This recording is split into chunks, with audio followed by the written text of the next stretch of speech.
Amen.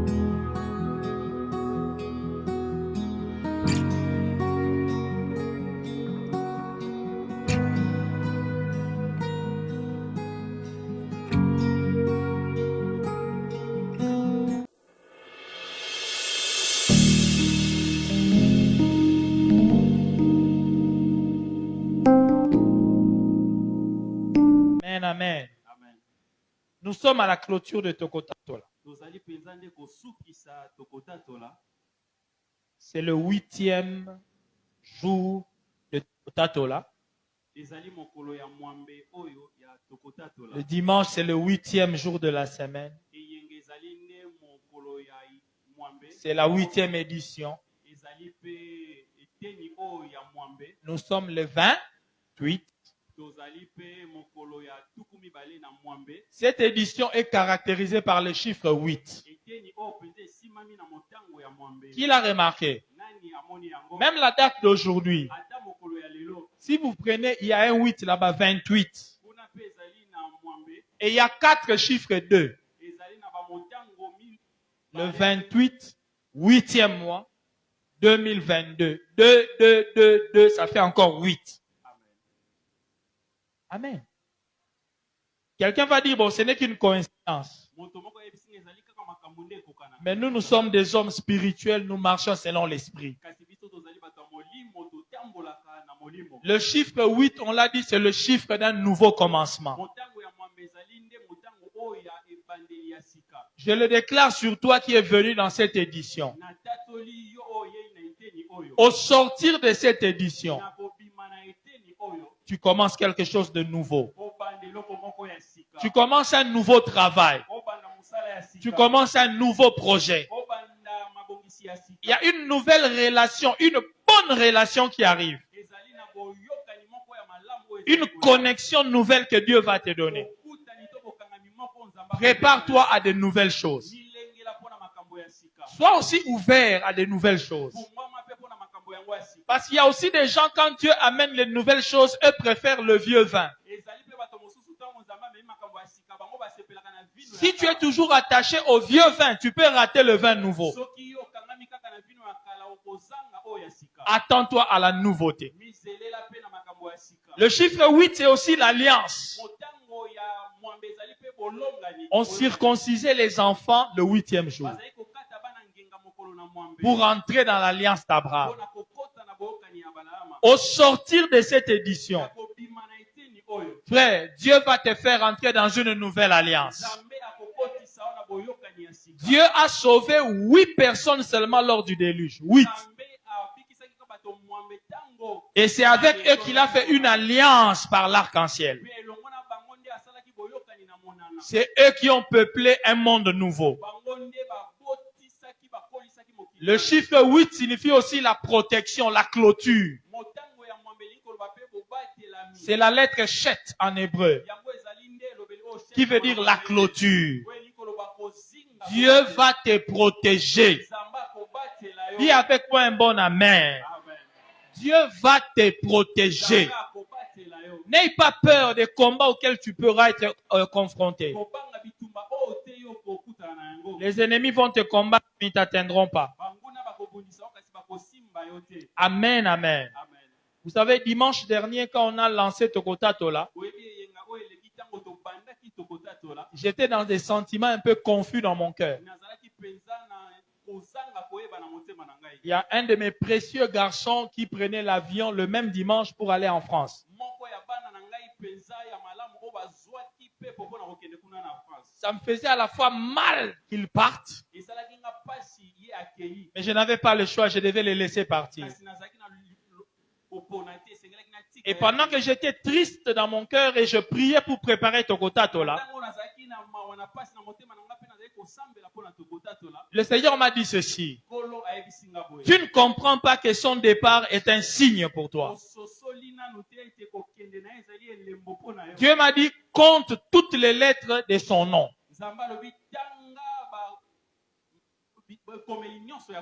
Vous savez, des fois quand Dieu parle, vous ne savez pas, il veut t'amener où? J'ai pris le nom de mon fils, là j'ai écrit. Je connais son prénom, son nom et son poste-nom. J'ai tout écrit devant moi.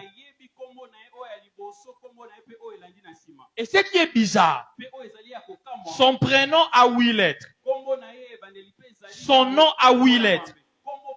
Son poste-nom a 8 lettres. Et le Seigneur m'a dit, cette édition, c'est un nouveau commencement.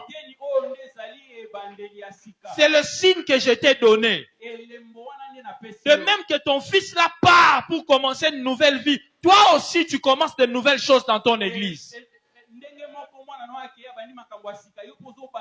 Le Dieu qui m'a parlé de cela, qu'il attache ce nouveau commencement à ta vie.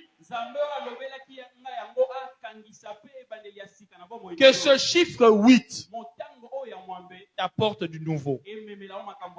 Dis avec moi une nouvelle histoire. Amen, amen. Si quelqu'un croit à ça, qu'il acclame fortement le Seigneur. Il y a une nouvelle histoire qui commence. Tes ennemis ne pourront rien contre ça. Voilà pourquoi nous avons dit domine au milieu de tes ennemis. Ça veut dire tes ennemis seront là. Mais ils ne pourront rien faire contre toi. Ils seront en train de voir les choses changer dans ta vie et puis ils ne peuvent rien. Au fait, quand on est au milieu des loups, on se sent en insécurité. Mais quand une brebis est tranquille au milieu des loups, c'est un problème. Parce que désormais, tu seras brebis au milieu des loups. Mais quand les loups viendront pour t'attaquer, ils verront que tu es aussi lion. Nous, en tant que chrétiens, nous avons la double identité de Christ. Quand on a annoncé Christ dans l'Apocalypse, on a dit le lion de la tribu de Juda a vaincu. Mais quand Jean a regardé, il a vu un agneau égorgé, donc faible, un agneau faible. Mais attention, s'il démontre ta faiblesse, en réalité c'est un lion. On a annoncé un lion. Je déclare que toi aussi, on croyait que tu es seulement agneau. Mais tes ennemis vont comprendre que tu es un lion. Je suis appelé à dominer. Le lion, c'est la royauté. C'est le pouvoir, c'est la domination. Amen, amen. Et Dieu dit ça à l'impératif. Il dit, domine. C'est un ordre. Tu dois dominer. Ce n'est pas à Dieu de te faire dominer. C'est à toi de dominer. Est-ce que quelqu'un me comprend? Écoutez, ce soir, je voudrais vous montrer comment Dieu te rend responsable de la domination. Le problème avec les chrétiens, nous attendons que Dieu fasse tout pour nous. Et pourtant, Dieu ne veut pas tout faire pour nous. Il veut coopérer avec nous. Depuis le commencement, Dieu a voulu toujours coopérer avec l'homme. Dieu a créé les animaux. Il a dit à l'homme, domine sur les animaux. Mais l'homme était encore là en train de regarder les animaux. Dieu lui a dit, attends, je vais t'apprendre la première étape à faire pour les dominer. C'est toi qui vas commencer à leur donner des noms. Il les fait passer. Il dit, Adam, moi j'ai créé. Je ne donne pas de nom. Toi donne un nom. Quelqu'un me comprend? Tous les animaux de la terre ont porté le nom que l'homme leur a donné. Or, il appartient toujours au père de donner un nom à son enfant. Le fait de donner nom à une créature fait de toi une autorité sur cette créature. C'était déjà une manière d'avoir la préséance sur les créatures. Et c'est ce que Dieu veut faire avec toi. Lorsque tu seras confronté aux serpents et aux scorpions, les ennemis, le diable que Dieu représente toujours comme des animaux, tu n'auras pas besoin d'invoquer Dieu. J'ai dit, tu n'auras pas besoin d'invoquer Dieu. Ça sera à toi de montrer à ces créatures-là que tu as la domination sur eux. Est-ce que je parle à quelqu'un? Ce soir, je voudrais te rendre responsable de la domination. Alors, prenons nos Bibles et nous allons relire d'abord notre texte de base. Psaume 110, 1 à 2. Et nous allons ajouter à cela Exode 4, 1 à 4. Et nous allons sauter pour lire aussi 17 à 20. Je répète, Psaume chapitre 110, verset 1 à 2. Psaume 110, 1 à 2. Ensuite, Exode 4. Exode 4. Du premier verset jusqu'au quatrième. Et nous allons lire aussi du verset 17 jusqu'au verset 20. Si vous le voulez bien, nous allons honorer la parole du Seigneur. Pour raison de temps, je vais lire uniquement en français et nous allons apporter la parole. Psaume 110, je commence au verset 1. De David, psaume. Parole de l'Éternel à mon Seigneur. Assieds-toi à ma droite, jusqu'à ce que je fasse de tes ennemis ton marchepied. Verset 2. L'Éternel étendra de Sion le sceptre de ta puissance. 2 points. Domine au milieu de tes ennemis. Exode 4, je commence au premier verset. Moïse répondit et dit, voici, ils ne me croiront point, et ils n'écouteront point ma voix, mais ils diront, l'Éternel n'était point apparu. L'Éternel lui dit, qu'y a-t-il dans ta main?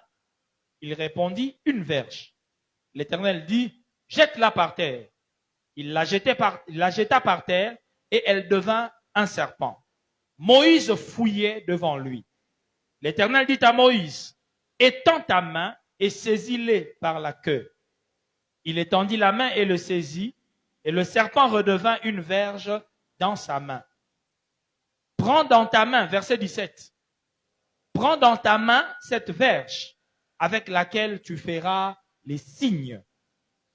Moïse s'en alla, et de retour auprès de Jéthro, son bon-père, il lui dit, laisse-moi, je te prie, aller rejoindre mes frères qui sont en Égypte, afin que je voie s'ils sont encore vivants. Jéthro dit à Moïse, va en paix. Verset 19. L'Éternel dit à Moïse en Madian, va, retourne en Égypte, car tous ceux qui en voulaient à ta vie sont morts. Moïse prit sa femme et ses fils, les fit monter sur des ânes et retourna dans le pays d'Égypte. Il prit dans sa main la verge de Dieu. Parole du Seigneur. Veuillez vous asseoir. Domine au milieu de tes ennemis. Nous avons dit que dominer, c'est exercer une autorité souveraine. C'est exercer une influence sur les autres. La domination, c'est la capacité de faire triompher sa volonté sur les autres. C'est le fait d'être en position d'imposer son autorité, d'imposer ce que toi tu veux. C'est une certaine suprématie sur les autres. Sur ceux qui peuvent être tes subordonnés.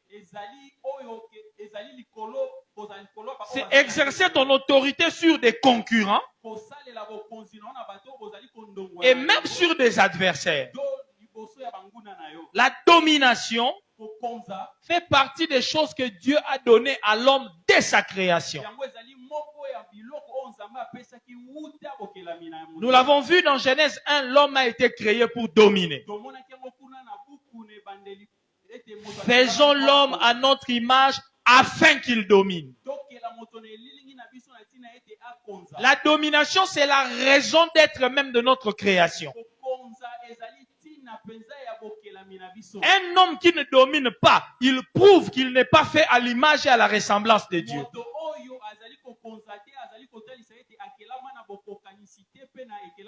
Et on a vu que dominer en hébreu, rada, ça veut dire d'abord fouler aux pieds.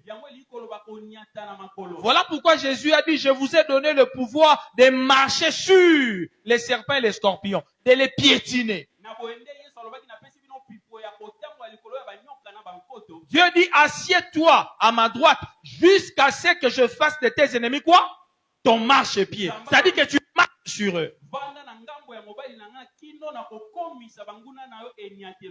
Ayez l'habitude de voir toujours le diable sous vos pieds, les sorciers sous vos pieds, les démons sous vos pieds. Voyez-les là, c'est là leur place. Ne les voyez pas en face de vous.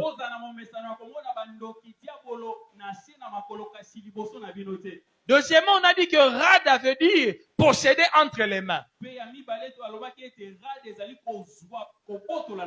Dans le sens de maîtriser, d'avoir le contrôle sur quelqu'un. Amen. Voilà pourquoi Jésus a dit, voici les miracles qui accompagneront ceux qui auront cru. Il cite beaucoup de choses et puis il dit, ils saisiront des serpents. Dieu ne nous demande pas d'aller là aux eaux et de commencer à attraper des serpents entre les mains comme ça. Non. Les serpents représentent toujours les démons, les mauvais esprits. Ça veut dire celui qui croit en Jésus, il a la capacité de maîtriser un sorcier, de maîtriser un occulte, de le contrôler et puis il ne peut rien. Dites avec moi un bon amen. Et vous verrez que c'est l'entraînement que Dieu a fait faire à Moïse. Un bâton changé en serpent. Dieu lui dit, saisis-le. Le serpent, c'était l'image de Pharaon. Lisez même l'histoire, vous verrez que le Pharaon avait pour symbole le serpent. Donc, quand Dieu disait à Moïse, saisis ce serpent, Moïse avait peur. Dieu dit, saisis-le. Une façon de lui dire, n'aie pas peur de Pharaon. Je voudrais dire à quelqu'un, n'aie pas peur de cette tante sorcière, de cet oncle sorcier, n'aie pas peur de lui. Non, s'il est occulte, cet homme-là, mon bailleur, il est sorcier, tu peux le maîtriser et le contrôler. Alléluia. Même le diable lui-même. Nous ne pouvons pas avoir peur de lui. Parce que ce qui est avantageux pour nous, ce n'est pas nous qui avons écrasé le serpent. C'est Jésus qui a écrasé la tête du serpent. Et nous pouvons saisir ce serpent dont la tête est déjà écrasée. Moïse pouvait avoir peur parce que la tête n'était pas écrasée. Et on lui a dit de toucher le serpent par la queue parce que la tête était réservée à Christ. C'est à Golgotha, le lieu du crâne, lorsque Christ est monté là-bas, que ses pieds ont écrasé la tête du serpent. Donc nous avons un serpent écrasé. On peut maîtriser les serpents, les diables. C'est ça la domination même de l'église. Jésus avait raison de dire, les portes du séjour des morts ne prévaudront point contre l'église. Voilà pourquoi moi je ne chasse pas les sorciers de l'église. Je n'ai pas peur d'eux. Il faut que les sorciers viennent à l'église. Où est-ce qu'ils vont se convertir sinon à l'église? Chers amis sorciers, chères amies sorcières, bienvenue dans la présence de Dieu.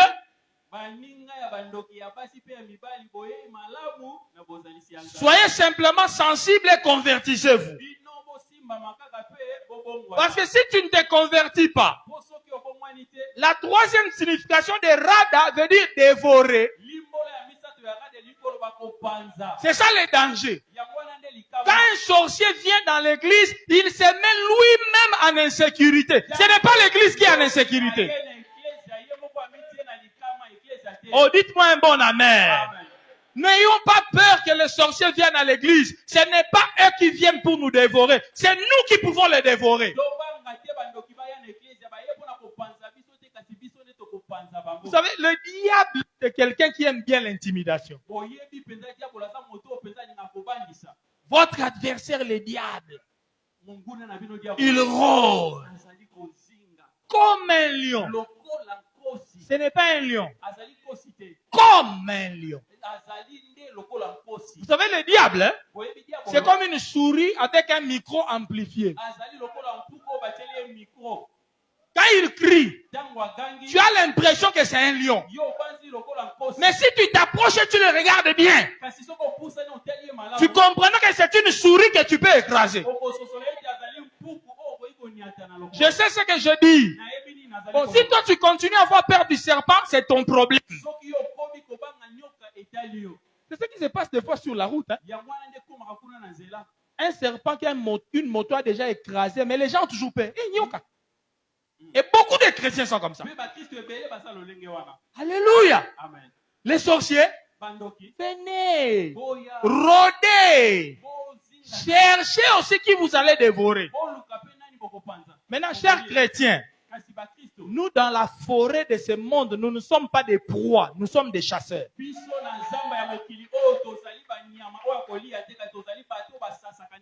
Je peux répéter ça? Un chrétien dans ce monde, ce n'est pas une proie, c'est un chasseur. Parce que Jésus a dit, voici les miracles qui accompagneront. Ils chasseront les démons. Tu n'es pas une proie? Alors dis à ton voisin, ne te laisse pas dévorer. Amen.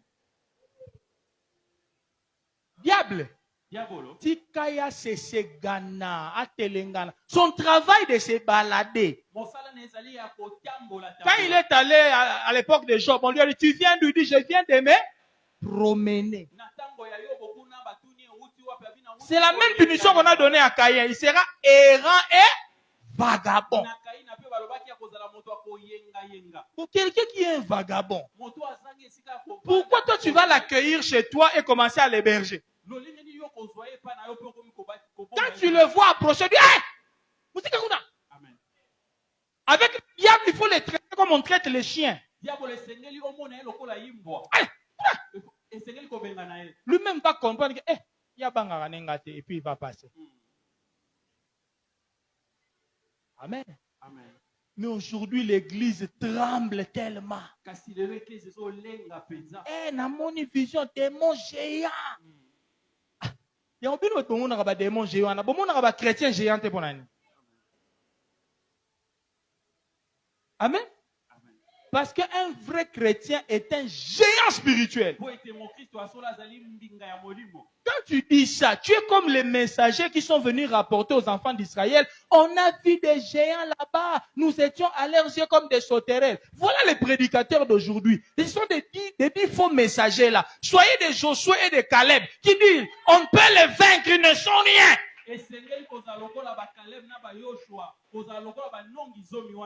Attention à votre message, chers prédicateurs. Quand vous amenez au peuple toujours un message qui les fait montrer qu'ils sont des sauterelles, les sorciers sont des géants, vous détruisez la foi.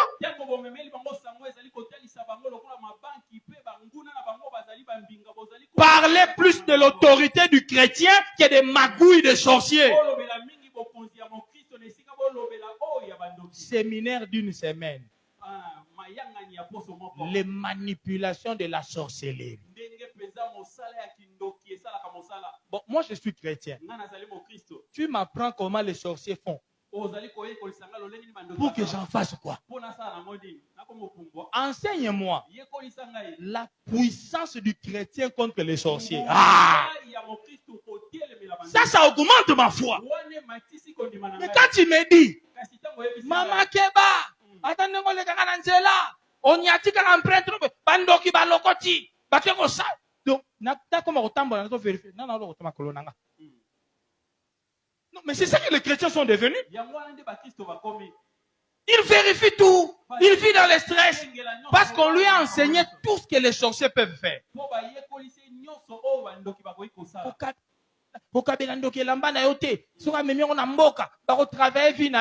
Voilà pourquoi tu as les sous famille. Tu veux que je te dise quelque chose? Alléluia. Écoute-moi bien. La Bible dit, si ton ennemi a faim, donne-lui à manger. S'il a soif, donne-lui à boire. Et la Bible dit, ce sont des charbons ardents que tu places sur sa tête. Question théologique. Quelle est la meilleure manière d'envoyer le feu sur un sorcier? C'est de lui faire du bien. Poki mete somele kimbundi yasika osambeli pona kimbundi okobita amwasi naiko kabela bon anniversaire. Tango azwi kimbundi wana soka lati yango na nzoto apumbwa siko na kimbundi na yo po ya koloka yo. Ce n'est même plus toi qui vas les combattre. Et ça na ange moko telema na coin. Alors c'est le gars na koskibota bo. To tango misaka 1 cm comme tout.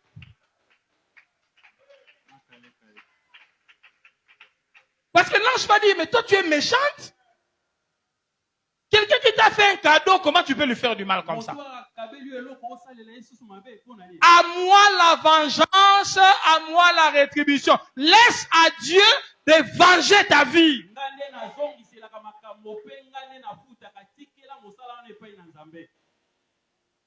Sorcier, on peut te dévorer. Les bâtons d'Aaron a dévoré les bâtons des magiciens. On va y revenir dans un moment ici. Il est très possible que tu puisses avaler même la puissance d'un sorcier. Et puis il est fini, il n'est plus rien. Amen, amen. Alors ne fouille pas. Parce que pour avaler un serpent, tu dois être à côté de lui. Papa, ne fouille pas ces collègues-là occultistes. Ne les fouille pas, ne change pas de bureau. Nous voulons t'apprendre ce soir. Comment toi aussi tu peux maintenant utiliser ta domination pour le dévorer et l'avaler. Écoutez, dans le psaume 110, on ne prête pas beaucoup attention à la phrase qui vient avant « domine au milieu de tes ennemis ».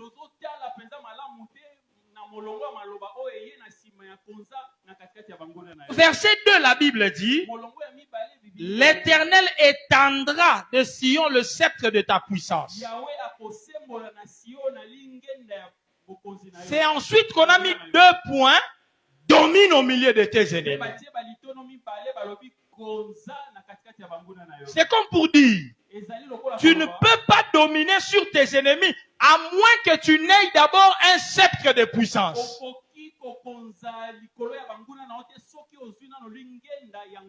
C'est le sceptre de puissance qui te permet de dominer sur tes ennemis. Alors je vais un peu te parler du sceptre de la puissance. Parce qu'au sortir de Tokota Tola ici, tu sortiras d'ici avec un bâton spirituel à la main.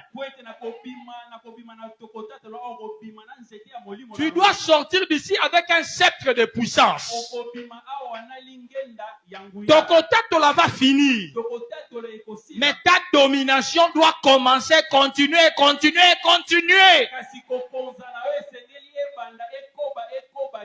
Tu ne dois pas avoir besoin de pasteur lorsque tu seras confronté à des problèmes. Non.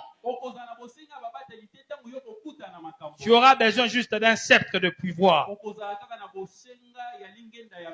Le sceptre, c'est quoi? lingenda nde nini C'est un bâton. ezali nzete Souvent, c'est un bâton qu'on a sculpté. On a fait des dessins dessus ezali nzete oyo bakomi mpenza likolo pour symboliser l'autorité que quelqu'un possède. mpona kotalisa bokonzi oyo moto azali na yango. Nous avons grandi à l'époque de Mobutu. Biso tokola na ntango ya Mobutu. Mobutu avait une canne Mobutu azalaki na nzete na ye dont il ne se séparait jamais. azali kokabwana na yango mpe soki moke te. Allez sur Google, tapez canne de Mobutu, vous verrez. C'était un bâton, on a dessiné dessus. Il y avait des images. Bokende kuna na internet botala bokomona nzete oyo bakomi. Et il se baladait toujours avec la canne. azali kotambola na nzete wana. Il n'était pas boiteux. azalaki mokaka Ce n'était pas une canne qui l'aidait à marcher. ezalaki nzete oyo natende ezalaki kosunga ya C'était un bâton de pouvoir. ezalaki ne nzete ya mpifo. Est-ce que je parle à quelqu'un? Ezalaki kolobela moto moko. Même quand il est devenu maréchal, ata ntango akomi mokonzi ya mapinga il a porté une nouvelle tenue ye alataki mpe elamba ya sika et il avait un autre gros bâton en main comme ça. C'est ça le sceptre. mpe akomaki na nzete ya monene na loboko yango wana nde lingenda. C'est un bâton de pouvoir que quelqu'un tient en main pour symboliser son autorité. ezali nzete ya mpifo oyo moto asimi na loboko mpona kotalisa bokonzi na Et ye. la Bible parle beaucoup du sceptre. mpe bibi elobeli mingi na oyo etali lingenda. Je vais vous montrer que dans la Bible, la majorité des gens qui ont manifesté une certaine domination, ils avaient toujours un bâton, un sceptre, une verge dans la main. na bibilia bato oyo batalisa bokonzi na nzambe bazalaki ntango nyonso na nzete mpe na lingenda. Lorsque le prophète Balaam, ntango mosakoli Balaam dans Nombre 24, lisez au verset 17, na nombre 24 kuna na molongo nango ya 17 Balaam a vu la vision de Jésus, comment il va venir en Israël. Balaam amoni etinda na Yesu ndenge nini akoya kuna na Il dit, Israel. je vois un sceptre qui se lève en Israël. alobi namoni lingenda moko ezali komata na Yerusalem. Quand il dit, je vois un sceptre qui se lève, ça veut dire, je vois un roi, je vois une autorité, quelqu'un qui se lève en Israël. alobi lingenda oyo ezali komata likoloba nde azali komona nkumu mokonzi oyo azomata na Et Yerusalem. il dit, ce sceptre-là va percer les flancs de Moab. alobi lingenda wana ekotokola mpenza mopanzi ya Moab. C'est comme pour dire, ezali lokola tu ne peux pas tuer tes ennemis, dominer sur tes ennemis, si tu n'as pas de sceptre de pouvoir. okoki kokoma to kokonza banguna na yo te soki ozali na lingenda ya mpifo te. Même lorsque vous lisez Genèse 49, ata soki botangi buku na ebandeli mokapo nango ya 49 Jacob est en train de bénir ses fils. yakobo azali kopambola bana na ye. Il en a 12. azali na bango zomi na Et mibale. lorsqu'il prononce sa bénédiction sur Judas, mpe ntango atatoli lipamboli na ye likolo na yuda Judas qui avait reçu maintenant l'autorité royale, yuda oyo azwaki bokonzi ya kibokumu. Jacob dit ceci, yakobo alobi boye le sceptre ne s'éloignera point de Judas. lingenda ekokende mosika na yuda te. Suivez très bien ce texte, c'est très important. Tolanda malamu litali Le oyo. sceptre ne s'éloignera point de Judas, lingenda ekokende mosika na yuda te. ni le bâton souverain d'entre ses pieds. to nzete ya bokonzi katikati ya makolo na ye. Est-ce que quelqu'un a entendu ça? moto moko ayoki yango Judas, yuda on dit qu'il a le sceptre. balobi azali na lingenda. Le sceptre ne va pas s'éloigner de lui. lingenda ekokende mosika na ye. C'est quoi le sceptre? nini yango nde On a dit lingenda? c'est le bâton souverain. balobi yango nde nzete ya bokonzi. Où est-ce que va se placer ce bâton? esika nini nzete ya On dit bokonzi ce eza? bâton ne va pas s'éloigner de ses pieds. balobi yango mpe ekokende mosika na makolo na ye. Comme pour dire, il aura l'autorité de fouler les ennemis sous ses pieds. akozala na bokonzi ya koniata banguna na se na makolo na ye. La Bible continue bibi ekobi jusqu'à ce que vienne le Shiloh tikino mobikisi shilo akoya et que les peuples lui obéissent. mpe bikolo etosa ye. Le Shiloh dont on parle là, shilo oyo bazali kolobela awa ce n'est que Jésus-Christ. ye nde yesu kristo. C'est une façon de dire, lolenge mosusu akoloba avant la venue de Jésus, na yango ete yesu aya la royauté devait rester dans la tribu de Juda. okumu esengelaki etikala na libota na yuda Jusqu'à ce que le Shiloh va venir. tikino shilo akokoma. Le mot Shiloh veut dire, c'est lui qui détient le bâton du commandement. elobeli oyo shilo elingi koloba moto asimi nzete ya bokonzi. Peut-être que tu as chanté Shiloh ici avec notre sœur Nadège. ekoki kozala oyemba shilo awa. Shiloh. Toi, tu as cru que c'est juste un joli nom. yo banzi kaka ezali kombo ya malamu. Sans comprendre qu'est-ce que ça veut dire. kasi ososoli te nini yango Il y en a même qui s'exclament, c'est eh, Shiloh nanga. biso lekiti. Avec des kisakata Shiloh nanga. Tu ne sais même pas ce que Shiloh veut dire. oyebi te shilo yango elingi koloba koloba nini? Shiloh veut dire celui qui a un bâton de commandement. Shilo elingi koloba moto aza na nzete ya bokonzi. Il a un sceptre. Azali na lingenda. Venez écouter. Sikoyo yoka. Le sceptre reste en Juda Lingenda etikali na Yuda. jusqu'à ce que le propriétaire du sceptre, le Shiloh, le récupère. Tikilo mokolo na yango Shilo akozwa yango. Quand Jésus est venu, Yango Yesu aye. il a pris ses bâtons de commandement. Azwi nzete wana ya bokonzi. Il ne l'a plus lâché. Atikaki yango lisusu. Maintenant, vous verrez que Jésus n'avait pas un bâton physique. Sikoyo bokomona Yesu azali na nzete oyo ezomona na boye. Mais il a dit, Kasi alobaki. tout pouvoir m'a été donné Bifo nyonso epesameli. dans le ciel et sur la terre. Likolo pe awa na se. C'est là qu'il a déclaré qu'il a maintenant le bâton de commandement. Avant de dire à l'église, allez. Parce que nous lisons sur Matthieu 28, verset 19. Mais on ne lit pas le verset 18. Avant de dire, allez. Faites de toutes les nations des disciples.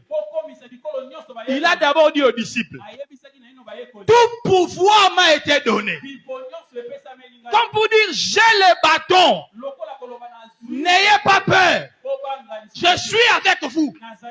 Donc l'homme qui a le bâton est avec vous. Il dit, allez. Donc quand nous allons dans le monde, le Shiloh est avec nous. Le bâton du commandement est avec nous. Alors comment on va avoir peur du diable? Tout veut dire tout. Hein? Tout pouvoir m'a été. Si Jésus a tout, le diable a quoi? Jésus a dit, rien ne pourra vous nuire. Tout veut dire tout. Rien veut dire rien. Enfonce ça dans ta tête. Hein? Le pasteur Ariès nous a parlé ici de la pensée. Enfonce ça. Jésus a tout pouvoir. Le diable n'a aucun pouvoir. Quelqu'un va me dire, ah, pasteur, mais le diable, il agit quand même. Le diable n'a de pouvoir que ce que toi tu lui donnes. Le pouvoir que le diable a, c'est celui que toi tu lui as donné. Parce que tu crois en lui. Hein? Tout est possible à celui qui croit. Si tu crois au diable, même la maladie aussi est possible. Il te sera fait selon. Ce n'est pas seulement pour les bonnes choses, même pour les mauvaises choses. Écoute, si tu crois que tu vas mourir jeune, tu mourras jeune. Parce que tu crois à ça. Il te sera fait selon ta. Si tu crois que toi tu es pauvre, mais ça c'est une invitation en or que tu donnes aux démons de pauvreté. Il va venir vite. Parce que ta foi attire à toi tout ce à quoi tu crois. Dis à ton voisin, arrête de croire au diable. Il n'a rien. Le Shiloh est venu. Et nous avons le Shiloh avec nous. Il a le bâton de commandement. Amen, amen. Beaucoup de gens dans la Bible, ceux qui ont exercé une domination, ils avaient toujours un bâton. Le plus célèbre que nous connaissons, c'est Moïse. Vous savez, si Moïse vivait à notre époque, beaucoup de gens n'iraient pas dans son église. C'était un pasteur qui se promenait toujours avec un bâton. Il ne se séparait jamais de son bâton. Il montait à la chaise avec son bâton. Il faisait tous les miracles avec son bâton. Si un pasteur apparaissait comme ça aujourd'hui, c'est nous les pasteurs, surtout nous les théologiens, qui allons vous dire, attention, celui-là, ça doit être un coutumier, un féticheur. Alléluia. Faites attention. Dans la Bible, il y a des mystères, il y a des codes. Moïse avait toujours son bâton en main. Et remarquez dans Exode 4 qu'on a lu, le bâton de Moïse a subi un changement. Moïse avait un bâton parce qu'il était berger. Il gardait les brebis. Il rencontre Dieu au buisson ardent. Dieu l'envoie en mission. Moïse dit, je ne pense pas que les gens vont me croire. Dieu lui pose la question. Qu'y a-t-il dans ta main? Retenez, ce n'est pas Dieu qui avait donné à Moïse ce bâton. Moïse l'avait toujours. Mais il ne savait pas qu'avec ce seul bâton-là, il pouvait achever Pharaon. Moïse a toujours eu ce bâton-là. Il n'en connaissait pas le pouvoir. Il n'en connaissait pas l'utilité. Moïse, qu'y a-t-il dans ta main? Il dit, une verge. Dieu lui dit, jette ça par terre. Il jette son bâton par terre. Son bâton devient un serpent. Alléluia. Ce n'est pas le bâton de Dieu. C'est le bâton de Moïse qui est devenu un serpent. Et Moïse a commencé à fuir son propre bâton. Devenu serpent. Dieu lui dit, chut, ne fuis pas. Vous savez, à l'intérieur du cœur de Moïse, il se disait, donc depuis tout ce temps, je me baladais avec un serpent en main. Et je ne le savais pas. Dieu est venu l'informer. Tu as toujours eu un serpent en main. Tu as toujours eu un pouvoir en main. Mais tu ne le savais pas. C'est la même chose avec des gens comme Gédéon. Dieu lui apparaît. Il dit, vaillant héros. Il dit, hein? Qui? Vaillant héros là, c'est qui? C'est moi. Palmarès sa vie, 0 combat. Mais Dieu l'appelle vaillant héros. Bien-aimé, écoute-moi, Dieu ne te voit pas tel que tu te vois. Il te voit par rapport à ta destinée. Parce que Dieu ne vit pas dans le temps, il vit dans l'éternité. Dans l'éternité, le passé, le présent et le futur sont un. Dans ton présent, tu n'as rien. Mais dans ton futur, Dieu te voit riche. Quand il se révèle à toi, il peut t'appeler bonjour millionnaire. Et toi, tu vas dire, oh, qui millionnaire? Dieu va t'appeler par rapport à ce que tu es en réalité et non par rapport à ton présent.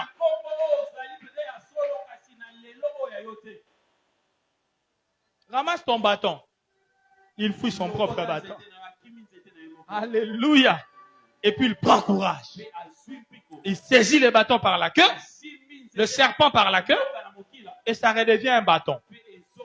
Et Dieu lui dit, c'est ça que tu vas faire devant les enfants d'Israël pour qu'ils te croient.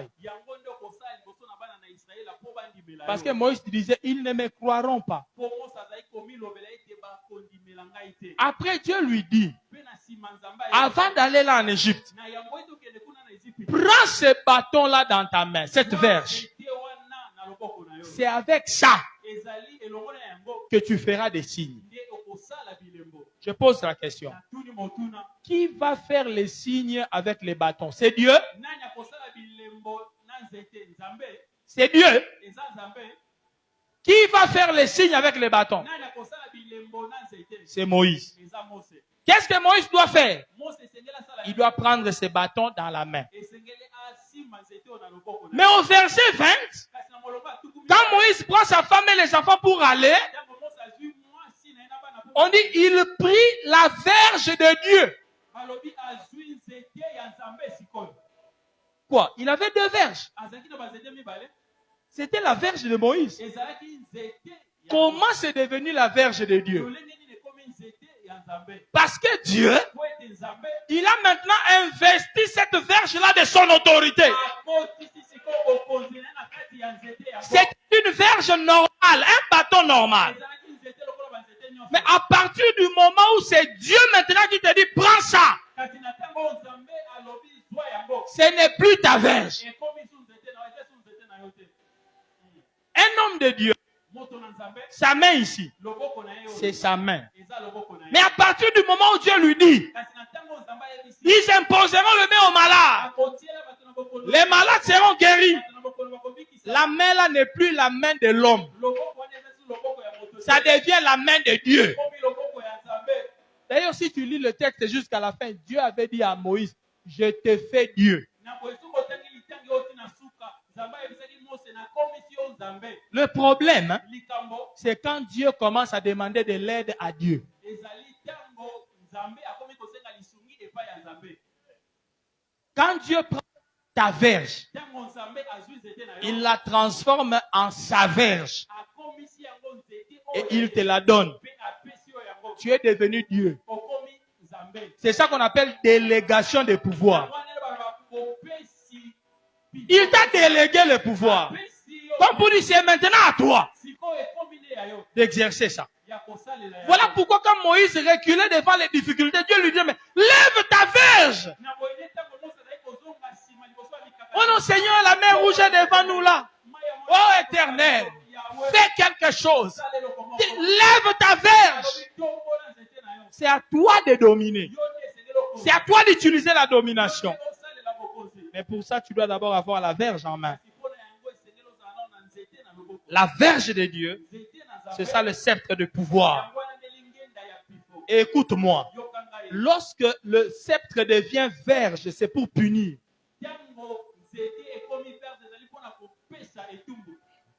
Le français est compliqué. Le sceptre, c'est un bâton royal. Mais quand on parle de verge, c'est un bâton qu'on utilise comme fouet. Maintenant, regardez. Les Égyptiens ont fouetté les enfants d'Israël pendant plus de 400 ans. Dieu leur envoie aussi un homme avec une verge pour les fouetter à leur tour. Est-ce que quelqu'un m'entend? Pour que tes ennemis arrêtent de t'embêter, le sceptre d'autorité que Dieu te donne peut devenir une verge pour les fouetter. Bon, si on nous interdit de tuer les ennemis, mais on ne nous a pas interdit de les fouetter. Parce que Jésus lui-même, il a fouetté. Dans le temple, Jésus, il a pris un fouet. Il a vu les gens qui vendaient dans le temple. Ils sont venus tuer le temple, image de l'église, image de ta vie. Quand un démon, quelqu'un vient comme ça, il entre dans ta vie, commence à t'embêter, papa. Je l'ai fille. Fouette-le. Il fuira.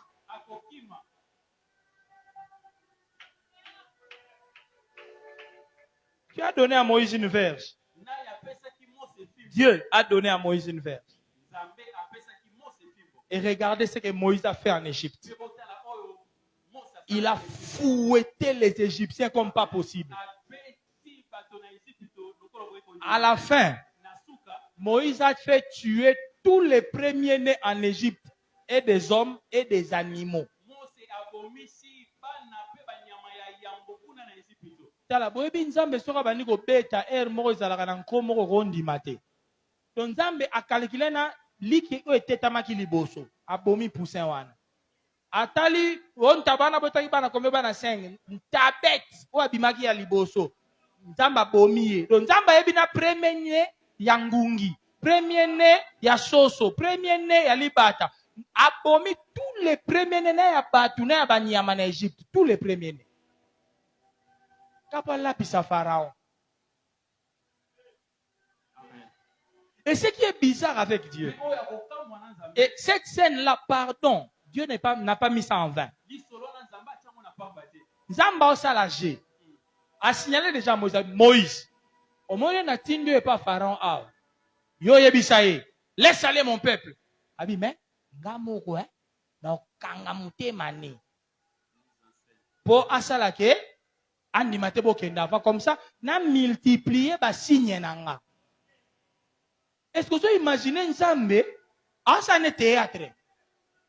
Pour que batuba soit un coup général. Donc, film pour moi kokite. Yemoka tindi obi, laisse aller mon peuple. Yemoka yel ce soir. Akangi mutema pharaon. Yoka pharaon. Obi mate. Azonge pas Moïse bêta. Moïse ensuite pia. Pharaon alléluia. Bon, ça va. Laisse aller mon peuple. Pharaon bon, l'obi n'a pas décidé. Les pharaons qui roulent là, Nzambe juste mutem. Tout ça dans la Nzambe te. Nzambe sera le bien se venger bien. Au moins mutu mususu. Arobongo la sou mutem mate pour Nzamba pétailler penati na suka. Le bâton de commandement. Beaucoup de gens dans la Bible l'avaient. Mon temps avance trop vite, je dois courir et finir. Mais vous pouvez lire l'histoire de Jacob, vous verrez que Jacob aussi avait un bâton. Le papa de Jacob était très riche, Isaac. Mais quand Jacob sort de la maison de papa, il a reçu seulement une bénédiction et un bâton. Lui-même, Jacob l'a dit, j'ai traversé cette rivière avec un bâton seulement en main. Écoute-moi frère, tu peux manquer de tout dans la vie, mais ne manque pas du bâton de commandement. Tu peux manquer l'argent, mais commence la vie avec l'autorité et la domination. Même Pierre avait dit au commencement de son ministère, je n'ai ni or, ni argent, mais ce que j'ai, je te le donne. Il dit ça à un boiteux. Il ne lui a pas donné des béquilles, il lui a donné plus que des béquilles. Lève-toi, marche. Il avait le bâton de commandement. Est-ce que je parle à quelqu'un? Et à la fin de la vie de Jacob, vous verrez, il s'est appuyé sur son bâton pour bénir ses petits-fils. C'était une façon de dire, tout ce que je suis devenu dans la vie, c'est grâce à mon bâton. Je vous transfère l'autorité, la puissance que moi j'ai reçue de mon bâton. Les enfants d'Israël, Dieu leur avait dit en sortant d'Égypte, ayez votre bâton en main. David a attaqué Goliath avec un bâton. Goliath lui a même dit, suis-je un chien pour que tu viennes à moi avec des bâtons? Oui, tu étais un chien. Il ne comprenait pas que David, ce n'était pas juste un bâton. C'était une manière de dire, j'ai l'autorité.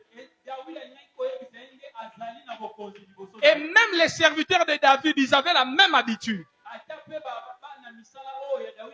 Il y a un guerrier de David qui a terrassé un autre géant égyptien. Lui aussi, il l'a attaqué avec un bâton seulement. Élisée a envoyé Géasi avec son bâton. Mets ça sur l'enfant. Un enfant mort, au lieu que le prophète prie, il envoie son bâton. La première fois que Jésus envoie ses disciples en mission, il leur a dit, ne prenez ni argent, ni bourse, ni sandales, seulement un bâton.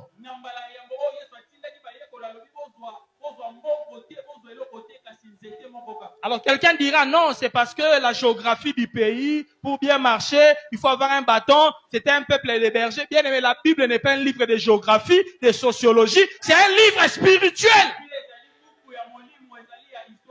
Il y a un mystère caché dans cette affaire des bâtons-là. Le sceptre nous enseigne des choses. La première chose qu'on peut retenir du sceptre, Dieu élève toujours un sceptre de puissance dans chaque famille, dans chaque communauté, dans chaque quartier, dans chaque pays, dans chaque église. Dieu élève toujours un sceptre de puissance.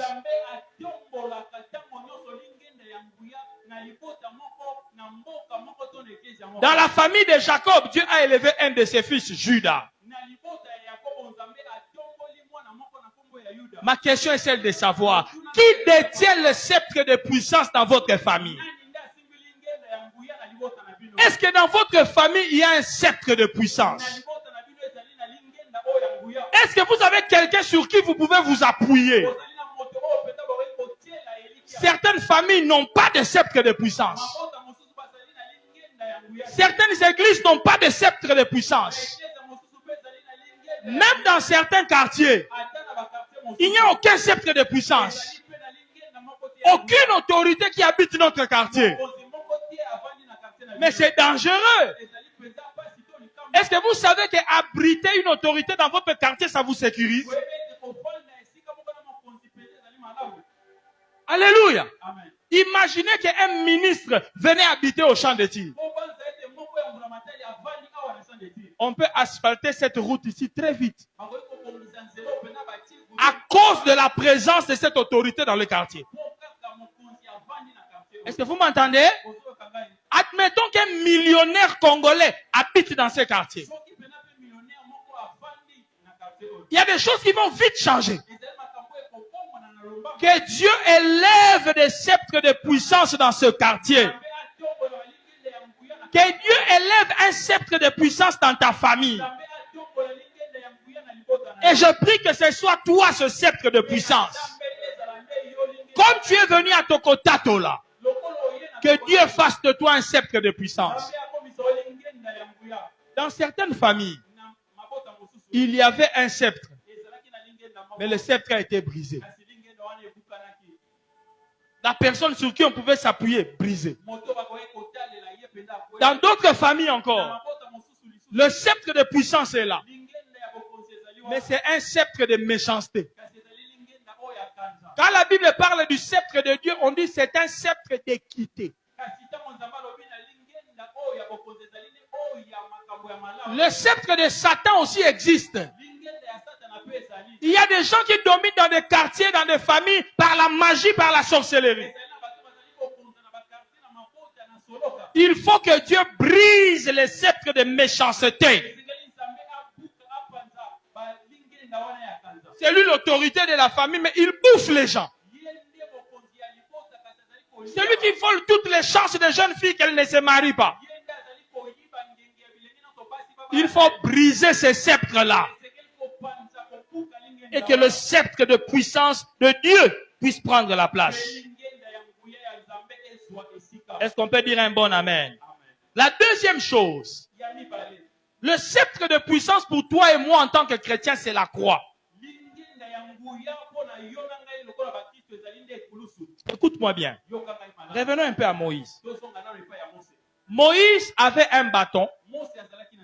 Il jette ça, ça devient un serpent. On lui tire le serpent, ça redevient un bâton. En premier lieu, il faut d'abord avoir les bâtons. Le bâton dans la Bible est une image de la croix. Le serpent symbolise toujours le diable. C'est lui qui a la compréhension de l'œuvre de la croix. Il ne peut jamais fuir devant les serpents. Parce qu'avec ces bâtons-là, tu peux tuer les serpents. Tu peux éliminer les serpents. Moïse avait un bois serpent, une image de la croix, le serpent d'airain, serpent sur une perche. C'est comme pour dire, il avait la croix, mais il ne savait pas l'utiliser.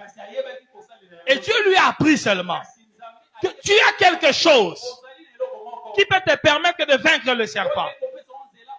C'est ce bâton-là. Je suis venu dire à un chrétien ce soir, la croix de Jésus, c'est là notre bâton de pouvoir. Quelqu'un peut me dire un bon amen? Exode 17, verset 9. Je vais illustrer ça rapidement. C'est la bataille des enfants d'Israël contre Amalek. Mais gens là, les trois, venez. Trois. Les trois là aussi, venez. Trois aussi ici, venez. Vous les trois ici, mettez-vous là où se trouve la sœur. Maman, Kitawa. Montez là. Je vais illustrer quelque chose. Voilà, toi les géants sont au milieu. L'un à gauche, l'autre à droite.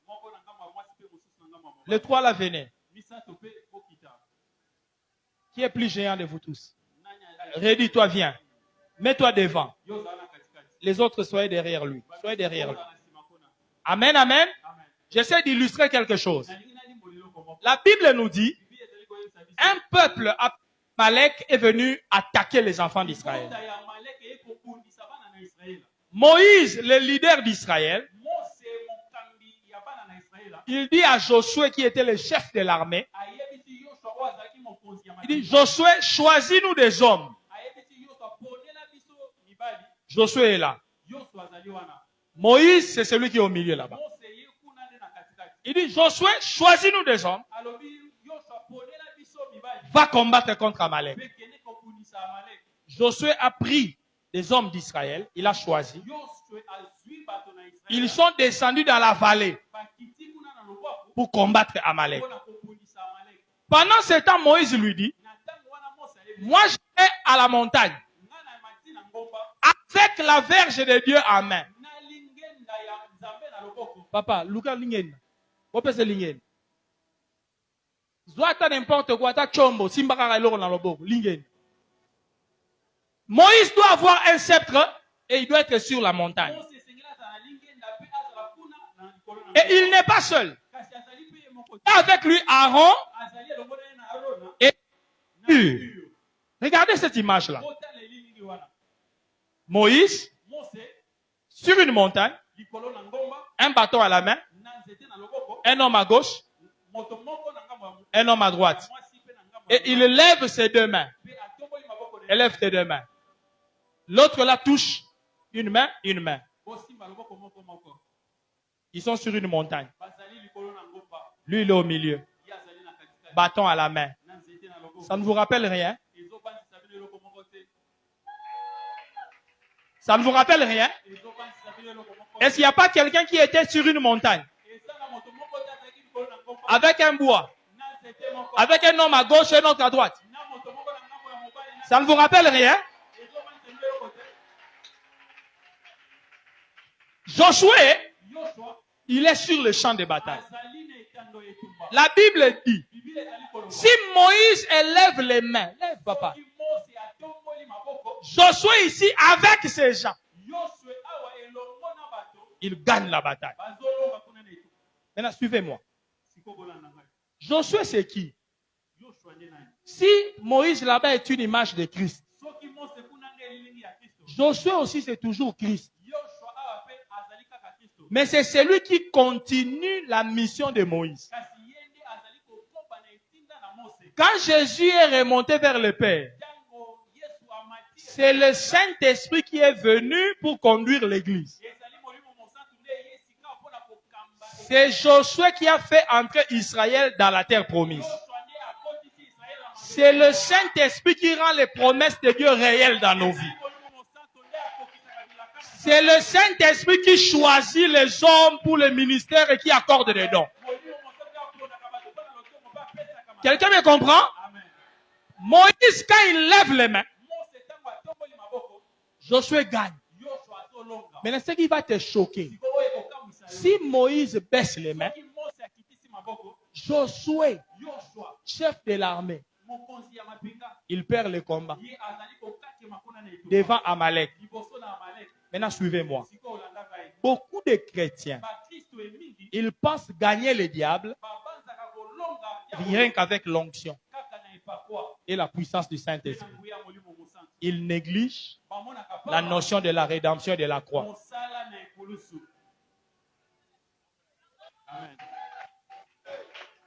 Écoute-moi, frère, la puissance de Dieu, la vraie. La Bible dit, ils l'ont vaincu à cause du sang de l'agneau. Pas d'abord à cause de la puissance de Dieu. Il y a une différence entre à cause et par.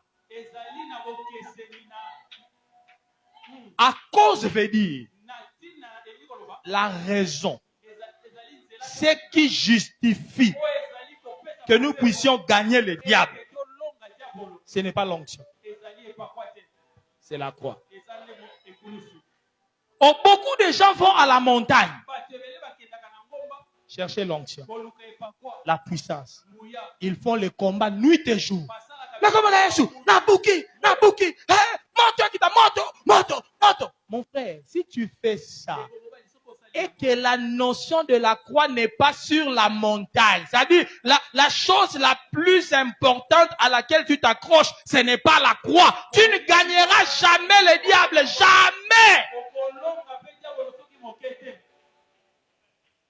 Je vais te l'expliquer autrement. nalingi kolimbolela yo yango lolenge mosusu Est-ce que tu sais que ce n'est pas les bâtons de Moïse qui a avalé les serpents des magiciens? oyebi ete ezali nzete ya mose te nde emelaki banyoka ya bato na soloko ya C'est le bâton d'Aaron. ezalaki nzete na arona Au douter, otia tembe ouvre la Bible. fongola bibilia Lis Exode 7. tanga exode 7 Moïse avait déjà fait son expérience. mose ye asalaki ngala sisi oyo ya ye Son bâton était devenu serpent. nzete na ye ekomaki nyonso Quand ils sont allés chez Pharaon, ntango bake sikoyo epai ya falo Moïse a dit à Aaron, mose ayebisi Aaron, jette ta verge. lwaka sikoyo nzete oyo ya yo C'est écrit noir sur blanc. ekomami polele pe Moïse est le prophète. mose ne Aaron est le sacrificateur. Aaron Sacrificateur veut dire sacerdoce. nganga nzambe likoloba bonga Le sang, makila l'autel, etumbela la croix. ekulusu Moïse, il est le prophète, ça veut dire le ministère, le prédicateur. Tu ne pourras jamais gagner le diable grâce au ministère, mais c'est grâce à ton sacerdoce. okoki kolonga diabolo kaka na lotomo te kasi na kibonganga na yo Je me réexplique. nalimboli yango Beaucoup de chrétiens, même des serviteurs de Dieu, ils ont l'appel au ministère, bakristo ebele baza na mbela na lotomo mais ils n'ont pas de sacerdoce. kasi bazali na bonganga te Le sacerdoce, kibonganga c'est la communion avec la croix de Christ. ezali kokota na bomoko na ekulusu ya kristo Est-ce que je me fais comprendre? nazali komi Il y en a qui n'ont pas capté. eza na bato basusu Je vais un peu plus loin. nalingaki lisusu mosika Même en Israël, ata na israele on n'a pas contesté le ministère de Moïse. bazali kotelemela mpe lotomo ya mose On a contesté le sacerdoce d'Aaron. batelemelaki mpe bonganga ya arona Vrai ou faux? Les bâtons qu'on a amenés dans le tabernacle, ce n'étaient pas les bâtons de Moïse. nzete oyo bamemaki na mongombo ezalaki ya mose te Les ennemis ne vont pas s'attaquer d'abord à ton appel. banguna bakobundisa mbela na yo te Tu dis que tu es pasteur, olobi ete ozali mobateli personne ne va contester. moto te akotelemela Mais on va peser maintenant qui pasteur na yo. Qu'est-ce qui est caché dedans? C'est la substance de spiritualité, de domination que tu as. nini yango nde ezali na kati ya bodomi Tu es ministre. ozali na lotomo Tu es devenu président. okomi mokonzi ya mboka Au Bali. Alors, c'est bien. Bala. Mais une fille kasi mwana qui a un sacerdoce de ténèbres, oyo azali na kibonga ako piccolo pe na libala wana. Comment on est sérieux? Parce que toi tu crois que il suffit d'appeler les pasteurs, appeler les frères. Bandeko, tokozana 21 jours à bitumba, ton pundisa banguna na biso. Bandiko tox. Na kombo na Yesu, na kombo na Yesu. Sans que le bâton de commandement ne soit levé. Sans le sceptre. Psaume 23. Quand je marche dans la vallée de l'ombre de... Ils sont où? Et ils sont où? Celui-là, il est où? Quand je marche dans la vallée, ta houlette et ton bâton me rassurent. Ta sécurité, ta victoire ne dépend pas de ce que tu fais dans la vallée. Ça dépend de la houlette et du bâton là sur la montagne. Chrétien, si tu comprends ça, le diable est KO devant toi. Alors exagère avec l'œuvre de la croix. Rappelle toujours au diable le lieu où on l'a vaincu. exagère avec le sang de Jésus. Écoute, avec le sang de Jésus, tu peux ne pas chasser un démon. Tu invoques seulement le sang de Jésus. Tu dors.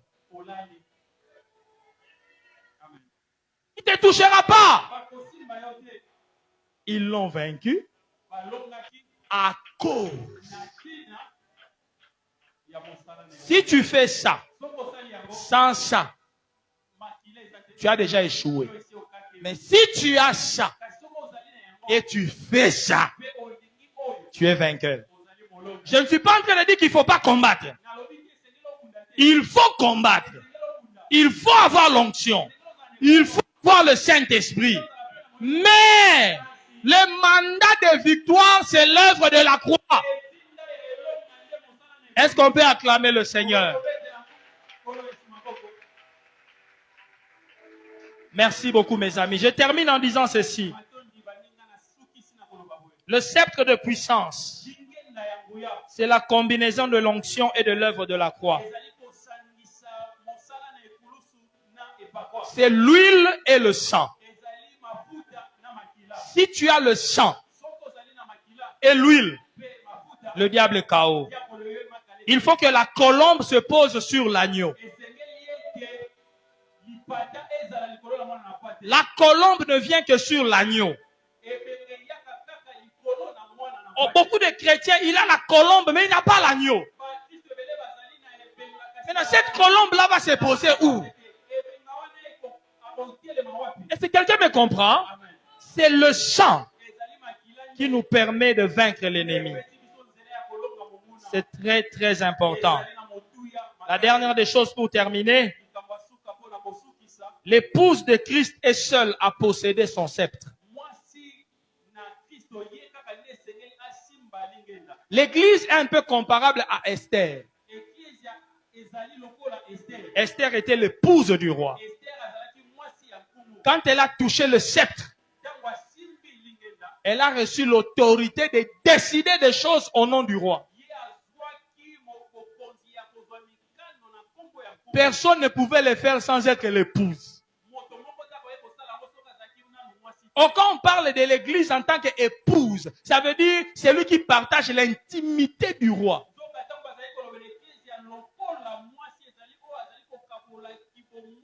Voilà pourquoi les chrétiens devraient plus chercher la communion que l'onction. Quand tu as la communion avec le roi, tout le pouvoir du roi devient ton pouvoir. Le roi avait enlevé son anneau. Esther prend. L'anneau, c'est la signature du roi. Ils ont écrit des lettres, ils ont pris l'anneau du roi comme cachet. C'est comme pour dire, celui qui grandit dans sa communion avec le Seigneur, il peut décider des choses, le ciel approuve. Tu deviens Dieu avec son mandat. Tu peux agir en son nom. Je termine en illustrant ça par l'histoire de Tamar. Genèse 38, lisez à la maison. Amen, amen. Je termine par là, mon temps est fini. La Bible nous parle d'un homme, Judas, fils de Jacob. C'est lui à qui on a dit que le sceptre sera entre ses mains. Judas avait un fils. Son fils s'est marié à une femme appelée Tamar. Et puis, le fils là de Judas meurt. Tamar reste veuve. En Israël, on devait donner à Tamar un frère, un autre enfant de Judas pour qu'il devienne son mari.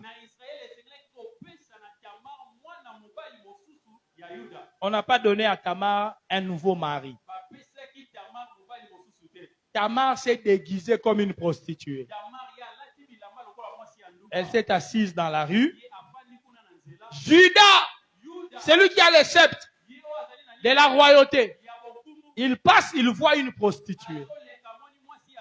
il drague la prostituée. aluli mwasi ya ndumba. Qu'est-ce qu'il faut que je te paye pour que tu puisses me donner tes services? Nini esengeli nafuta yo mpo opesa ngai mpenza mwa bisengo. Judas, Yuda il va chez la prostituée. ake epai ya mwasi ya La ndumba. prostituée lui dit, bon, tu peux seulement me donner en gage Mwasi ya ndumba alobi okoki kosimbisa nga kaka mwa eloko. ton bâton, Nzete na yo, ton cachet. ndanga na yo. Tu me donnes ça comme gage. Napesi yo eloko osimba. Comme ça, quand tu vas aller trouver mon argent, tu m'amènes mon argent, je te remets Ntango okende kolukela nga mbongo ya ngai, ton bâton. napesi yo mpe nzete na yo. Vous savez quoi? Oyebi nini? Judas Yuda a pris son sceptre, azwi lingenda oyo a donné à Tamar, apesi epai na Tamar. pensant que c'était une pro. Kobanza ete azalaki mwasi ya ndumba. Il sort avec la prostituée. Abimi na mwasi ya ndumba. Donc, il partage l'intimité. Bango mpenza bakoti na kibomoko. La prostituée tombe enceinte. Mwasi ya ndumba azwi mpe mokumba. Quand elle tombe enceinte, Ntango azwi mokumba, la famille de Judas libota ya Yuda dit, la veuve là de notre fils a commis adultère. balobi mwasi wana ya mwana mobali na biso. Elle est tombée enceinte. Kibondumba azwi. Parce que les femmes en Israël étaient la propriété de leur mari. Po ete basi na Israele bazalaki. Donc, ceux qui famille mbali babali yo na bango tirali propriété à famille. On la juge. Basambisi ye. Toi, Yo. Zemi Ozala Kanani. Il dit bon, le propriétaire de la grossesse, j'ai son bâton, Mokolo ya zemio naza na nzete oyo ya ye. j'ai son cachet. Naza na ndanga na ye. Identifiez vous-même Bino boluka. c'est qui le propriétaire de la grossesse. Il fait sortir les bâtons. Abimisi nzete. Toute la famille regarde. Hein? Mopetali ekamwa. Les bâtons de qui? Nzete ya nani? Beau-père, Ya Yuda. Judas. Donc, la Bible avait dit, Bibi eloba. les bâtons ne s'éloignera pas de Judas. Nzete lingende kokende mosika na Yuda te. Mais pendant un temps, Kasi na mwango wa moke. les bâtons étaient entre les mains d'une femme, Mpona bisengo kaka nzete ekeli epai ya mwasi. Tamar, Tamar. qui était qui? Azalaki nani? L'épouse de son fils décédé. Semeki na ye. Amen. Ah, Bamsou Bakomi. Oh, comment? Le fils décédé, c'est Jésus. L'église est l'épouse de Christ. Ezali mwasi ya Kristo. Christ n'est plus sur la terre, Kristo azali na mokili. mais l'épouse est restée sur la terre. Mwasi atikali na mokili. Toute la puissance du Père Nguya nyonso ya tata. que le Fils avait, Oyo mwana azalaki na yango. il l'a remis à l'église. Apesi yango na eklesia. Amen. Quelle église? L'église qui entre en intimité avec lui. Eklesia oyo ekoti na kibomoko na ye. Ils prennent le bâton. Bazwi nzete. Ils tombent même en. Azwi mpe mokumba. Comment tu peux avoir le bâton si tu n'es pas l'épouse de Christ, l'épouse de Dieu qui cherche intimité avec Dieu? Po biloko nzambe kota yo. Quand les gens viendront pour t'accuser, Ntango bato bakoya mpona kofunda yo. qu'est-ce que tu dois brandir? Nini esengeli olakisa? Il faut faire sortir les bâtons. Esengeli obimisa nzete. Comment avoir les bâtons? Lolenge nini kozwa nzete? Tu dois sortir avec le Père. Esengeli obima na tata. Amen. Na kibomoko. Dans la chambre, Na suku. le lieu très saint, Na esika oyo le lieu d'intimité là-bas. Na esika ya kibomoko. C'est là-bas qu'on reçoit les bâtons. Kuna nde bazwaka nzete. Toi, tu penses que les bâtons, quand on a tchanga, reçois! Eh! On ne reçoit pas les bâtons comme ça. Bazwaka nzete bongo. L'autorité spirituelle, ça se cherche dans la communion, dans l'intimité avec Dieu. Mpona Nzambe. L'église est appelée à cette intimité. Eklese ebengami na bomoko. Voilà pourquoi quand vous lisez Apocalypse 12, Na boyende na on parle d'une femme bazali koloba na tina. qui était enceinte Oyo azalaki na mokumba. dans les douleurs de l'enfantement. Na pasi ya kobota. On dit cette femme-là doit accoucher un fils Balobi mwasi wana esengeli abota mwana mobali. qui pètera les nations avec une verge de fer. Oyo akobatela bikolo na nzete oyo ya libende. La femme là d'Apocalypse 12, ce n'est pas Marie. Mwasi wana ya emoniseli so mibale ezali Maria te. Lisez bien la Bible. Botanga Elle malamu a une nzete. couronne de 12 étoiles. Azalaki na motolo ya mizoto zomi na mibale. C'est l'église apostolique. Ezali eklesia oyo Amen, amen. Amen.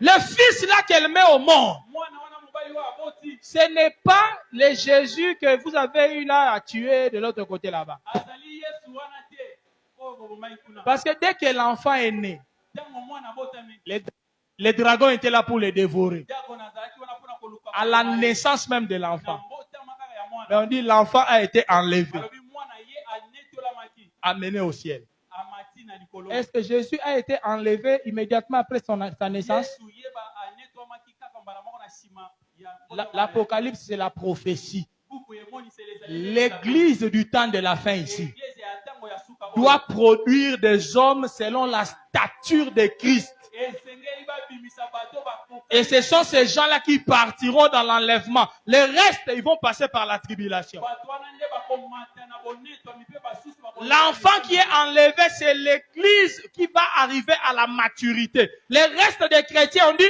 le dragon a poursuivi la femme. Mwana wana nde ezali bato bakomata. Est-ce que toi, tu développes une communion avec Dieu Yo ozali kokolisaki bomoko moko elongo na Nzambe pour avoir le sceptre? mpona kozwa lingenda. Amen. Courbe ta tête. Guza motu na yo.